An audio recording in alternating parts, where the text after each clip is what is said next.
Good morning to one and all present here. Uh, Today we are going to see about the next topic, that is dimensional homogeneity. Uh, in the previous classes, we have discussed about fundamental dimensions. So, in continue with the previous topic, so today we are going to discuss about dimensional homogeneity. So, it is nothing but uh, that what we have discussed in the previous class, the same is continued here. In dimensional homogeneity, so these things you might be studied in your earlier mathematical subject, that is your sometimes in arithmetic principle, LHS equal to RHS, that principle you are using na. So the same thing we are using here. So this is your entire syllabus for the unit 1 to unit 5. So in which so this is your exactly third unit. So fundamental dimension, and the next one is what, dimensional homogeneity. That thing we are going to discuss by today. uh, Here the learning objectives are nothing but introduction to dimensions and units, so that is already we discussed.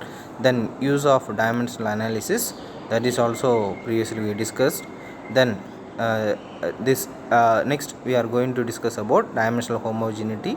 Then method of dimensional analysis, in which we are going to study about Rayleigh's method and Buckingham by theorem method. Then model analysis there, then similitude is there, then model laws or similarity laws are there, then model and prototype relationship. So with this that entire third unit will be over, right? So here first of all, what do you mean by dimensional homogeneity? So it means the dimension in each equation on both sides are equal, right? That is simply we called LHS equal to RHS, right? So in exactly in what in your examination, what they are asking is, so check whether the equation is dimensionally homogeneous or not. So for that one, they will give one equation. So with the help of method of dimension, you have to prove whether it is what, dimensionally homogeneous or not, right? So for example, let us consider that a velocity equation v is equal to root 2 gh, right? So v is nothing but velocity, then root of 2, then g is acceleration due to gravity, then h is what, head, right? Head of the system, right? So that so here first of all you have to write the dimensions for each parameter. So in the left hand side you have velocity, so its unit is meter per second. For while writing its corresponding dimensions, it may come that L by T. So while rearranging, you may get L T power minus 1.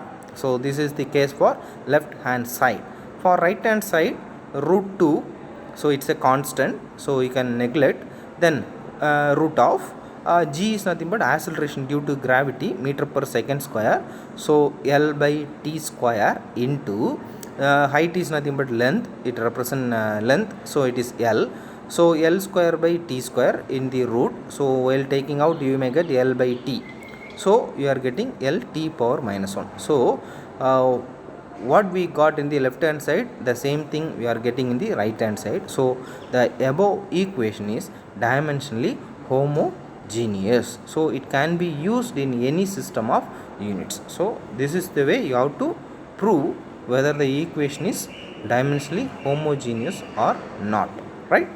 So let us see another one problem. So here discharge by means of continuity equation, q is equal to area into velocity, right?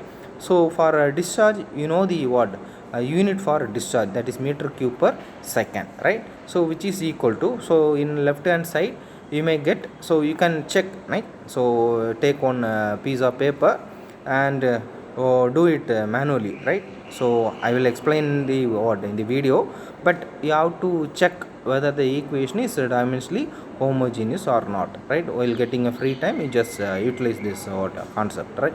So q is nothing but meter cube per second, so L cube T power minus 1 in the left hand side. In the right hand side you are getting area, that is what, meter square, so L square, and v is nothing but velocity, meter per second, so L cube T power minus 1. So both what in first equation which satisfies what dimensionally homogeneous property. So it is the what dimensionally homogeneous equation, right?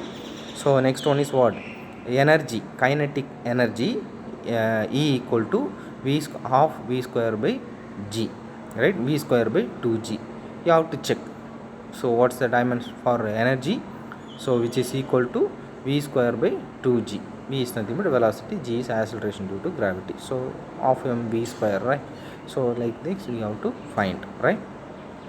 So here another one problem is given. So determine the dimensions of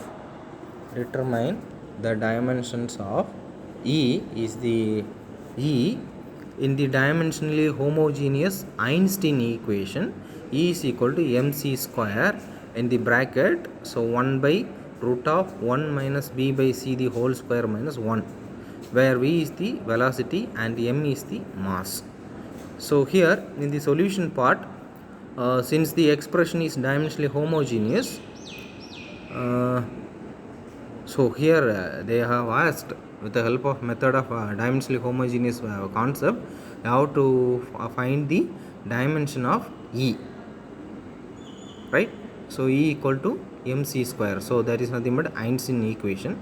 So since the expression is dimensionally homogeneous, then 1 by root of 1 minus v by c the whole square should be dimensionless, right? So E equal to mc square, that is known, right?